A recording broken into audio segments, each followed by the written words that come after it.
Hello and a warm welcome to UrbaNext, the future of living, a BQ original series presented by Purvankara and I'm Govindraj Ethiraj. It's an exciting time for our city planners, realty players and local governments. But it's also a critical time for India to adopt a holistic and sustainable approach to urban living. Why? Because as the United Nations predicts, India, China and Nigeria are together expected to account for 35% of the growth in the world's urban population till 2050. Amongst these three countries, the largest urban transformation of the 21st century is already taking place right here in our country. In this series, we bring you an insight into the future of what we see and that which is still hidden, the choices we are making and the lessons being learned, the solutions that are defining the future of our living.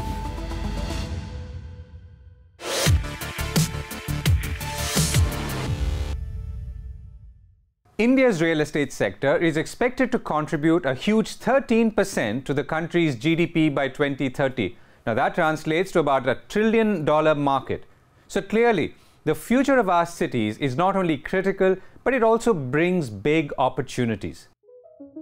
Real estate basically meant a sense of security, whereas now I think the definition of real estate is completely different.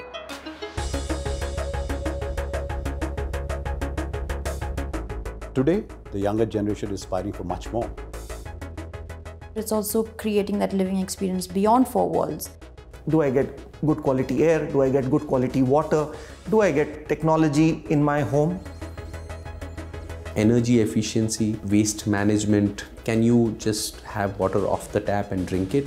So I think there are some strides that can be made through innovation.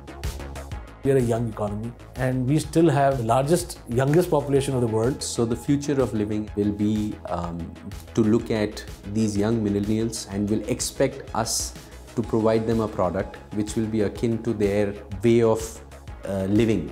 And that could be in so many ways far more different than it is today. The future of living is going to be smart.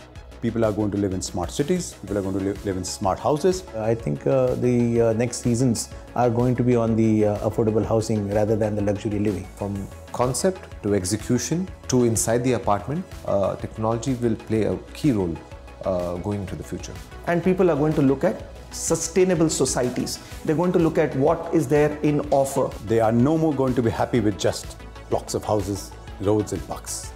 A sustainable living aided by technology will be the future of living.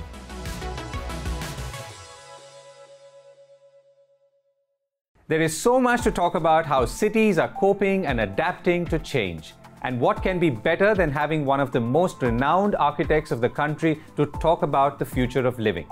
Joining me now is Padambhushan, Hafiz Contractor. Hello and welcome. Hafiz, thank you very much for being here with me. You've been a citizen of Mumbai, you've been a lover of this city, you've contributed to its architectural gems.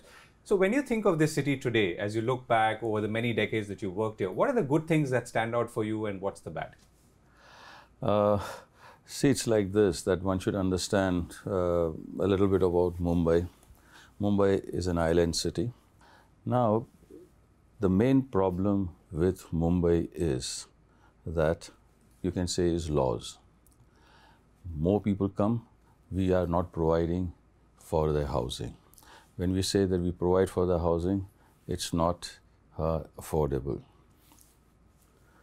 Second thing, that you look at island cities all over the world. What are they doing? Look at Singapore. Okay. What are they doing? They reclaim. They make social housing. They make gardens. They make places for public buildings. Mumbai has not put up a single public building since so many years. So one is you're saying use or create fresh space from what there is, i.e. by reclamation. Yes. Secondly, I think you're touching on the social side. You're saying that give people more energizing lives, essentially. The ability to socialize, the ability to be at the seafront, the ability to enjoy a higher quality of life. And that's the other part. No, and you forgot one point. Give affordable housing. Yeah. When we want to do a road and we call it infrastructure, and we take out land free for the road. Why not for the housing? That's the most important infrastructure. If you're just going to spread your city, it's going to be a disaster.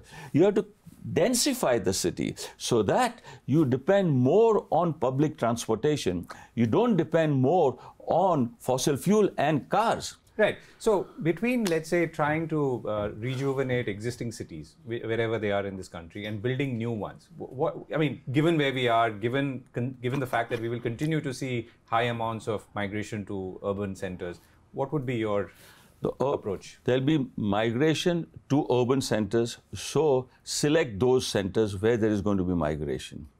Increase them and make them into mega cities. Pump in a lot of money for public transportation so that the cars get virtually nullified. We are talking about electric cars. I would say there's no need of an electric car. You should have trains. Gone are those days when you say, oh, this is industrial, this is this, this is this, this is this. Today, we have to have vertical zoning. You can have storage space down below. You can have offices on top, and you can have residences on top. That's the vertical zoning you should do. You should use land to its maximum. A mega city, which I'm dependent mostly on mass transit, and 90% of the land is left free for forests. You've outlined a vision. I think your vision is very clear. You're talking about now saying that we use less land as opposed to more land. Yes. You're talking about going vertical. You're talking about increasing FSI or floor space index, particularly around cities where the new growth is coming up. You're also making a case for not building new cities and saying that focus instead on existing ones. No, existing and expand with the Madhuveda concept. Right. Madhuveda, where you, if you had the city and you're going to expand to this table size, I'm saying, no, don't do it. Only expand to this side and give a completely new FSI. Today, what is happening? The city has got 1, so you'll give 0.5. Right. City has got 1. It has got its own roads. It has got its own infrastructure. Don't load it up. So Hafiz, what are the most exciting projects that you're working on right now? Ours is a large office and we work on several projects at a time. The one which is really to my heart, is that we went to the government and we created a large housing. We gave an idea that whereby we are making something like 130,000 houses. Wow. And we did it in such a way that it's cheaper, better, much better connected, and with proper greenery. So that's the one which is most dear to my heart.